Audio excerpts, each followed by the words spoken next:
आज आपण इथे ॲपल ज्यूस बनवणार आहोत। त्यासाठी इथे आपण सफरचंद घेतलेले, मस्त असा आपण इथे थंडगार ॲपल ज्यूस बनवणार आहोत।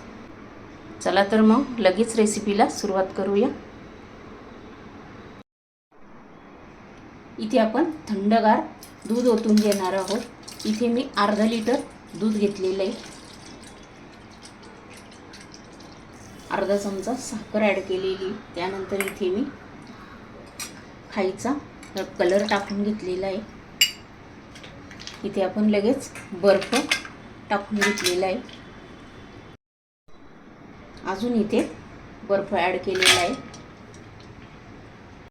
तर आपण हे छान याच्यामध्ये थोडे साखर मिक्स करून घ्यायची। आता इथे आपण 3 सफरचंद इथे किसून घेतलेले ते याच्यामध्ये आपण ॲड करायचे। हवं तर तुम्ही याच्यामध्ये पण किसून टाकलं तरी चालेल। हे बघा इथे छान असं मिक्स करून घ्यायचं आहे। इथे काय आपण जास्त साखर ॲड केलेली नाही आहे, कारण आपले सफरचंद दूध हे गोडच असतं, त्याच्यामुळे आपण कमी साखरेच्या प्रमाणामध्ये इथे ॲपल ज्यूस केलेला आहे।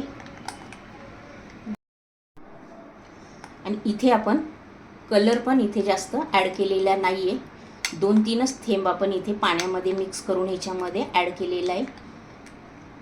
हे बघा इथे छान मस्त असा आपला थंडगार ॲपल ज्यूस इथे तयार झालेला आहे। तुम्हाला जर ही माझी रेसिपी आवडली असेल तर पटकन लाईक करून घ्या। चॅनलवर जर नवीन असेल तर सबस्क्राईब करून घ्या।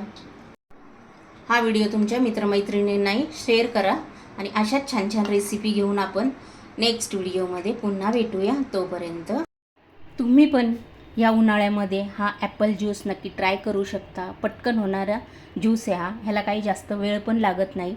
आणि इथे मी कमी प्रमाणात साखर टाकलेली होती, तुम्ही बघितली।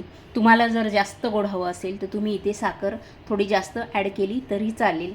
नक्की तुम्ही हा ज्यूस ट्राय करा, वेळ कमी लागतो आणि प्यायला पण थंडगार असा हा ज्यूस आहे। आणि इथे आपण अर्धा लिटर दुधामध्ये ॲपल ज्यूस बनवलेला होता। अर्धा लिटर दुधामध्ये इथे 4 ग्लास होतात। तुम्हाला ज्यूस प्यायची इच्छा झाली तर हा ॲपल ज्यूस तुम्ही पटकन बनवून पिऊ शकता। फक्त या ॲपल ज्यूसमध्ये आपण जे इथे बर्फ घातला ना, तो जास्त प्रमाणामध्ये इथे बर्फ ॲड करायचा आहे।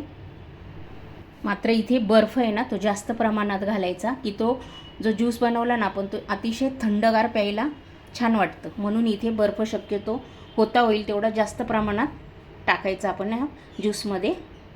आणि अशीच एक छान रेसिपी घेऊन आपण नेक्स्ट व्हिडिओमध्ये पुन्हा भेटूया। तोपर्यंत बाय।